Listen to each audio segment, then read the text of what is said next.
রাউজান উপজেলা নোয়াপাড়া বিএনপি উদ্যোগে ভারপ্রাপ্ত চেয়ারম্যান তারেক রহমান নির্দেশ ৩১ দফা বাস্তবায়ন রাষ্ট্র কাঠামো মেরামত প্রতিষ্ঠা লক্ষ্যে সমাবেশ অনুষ্ঠিত।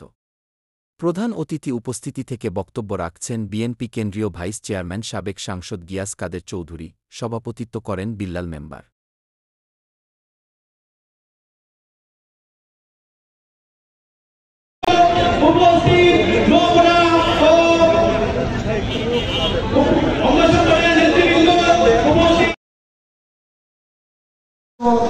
ও রাজনৈতিক নেত্রী নেতা জনাব নুরুল হুদা চেয়ারম্যান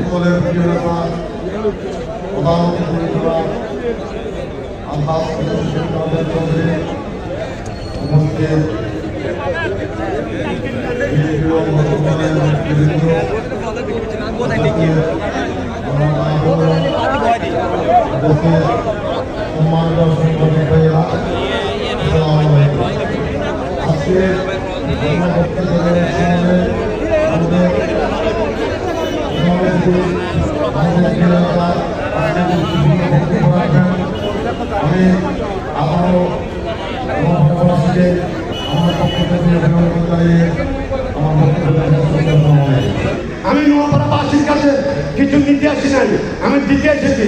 আমি অনেক নির্দেশিত হয়েছি, কিন্তু আপনাদেরকে দেওয়ার জন্য আমি এখানে এসেছি। এখন আমি যাওয়ার শুধু আমার নেতা আপনাদেরকে কি দেন, আমি নেতার কাছে প্রস্তাবটা রেখে আমার বক্তব্য আমি শেষ করলাম। আসসালামু আলাইকুম।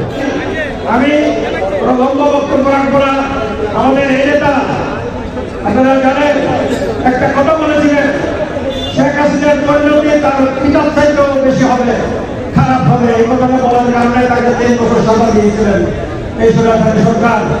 3 বছর সাজার মধ্যে দীর্ঘদিন তারা ভোগ করেছেন। 4 বছর 5 বছর বিদেশে কাটিয়েছেন, আমাদের সাথে দেখা করতে পারেন নাই, সেই পরিবেশ ছিল না। আজকে মুক্ত পরিবেশে উনি আপনাদের কাছে এসছেন, আপনাদেরকে ওনার মনের আবেগ প্রকাশ করা খুব বেশি কিছু ভাই আল্লাহ রাব্বুল আলামিন যা করে ভালো লাগে। আমার ভাইকে আপনারা নির্বাচিত করে সংসদে পাঠিয়েছিলেন। পরিণতি কি হলো? পরিণতি ছিল আমার ভাইয়ের ফাঁসি। তারা চায় না এই বিগত ইতিহাস সরকার কোনোদিন মেনে নিতে পারেনি এখানে ভারত বিরোধী শক্তি তারা।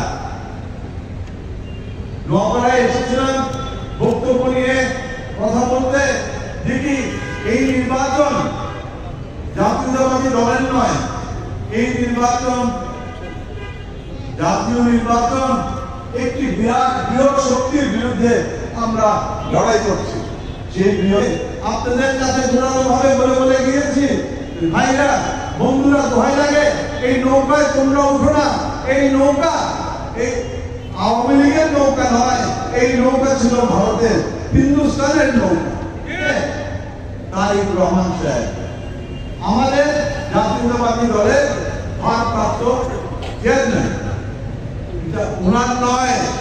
এই দেশে মানুষের আপামর জনসাধারণের যদি আমরা রাষ্ট্র কাঠামো ঠিক না করতে পারি, আমরা যদি ঐক্যবদ্ধ না হই, আবারও আমরা পরাধীনতার দিনে পরিচালিত হবে। আমাদের সকলের এই জিনিসটা, এই কথাটা উপলব্ধি আসতে হবে এবং মেনে নিতে হবে যে আমাদের ঐক্য ছাড়া কোনো বিকল্প নেই।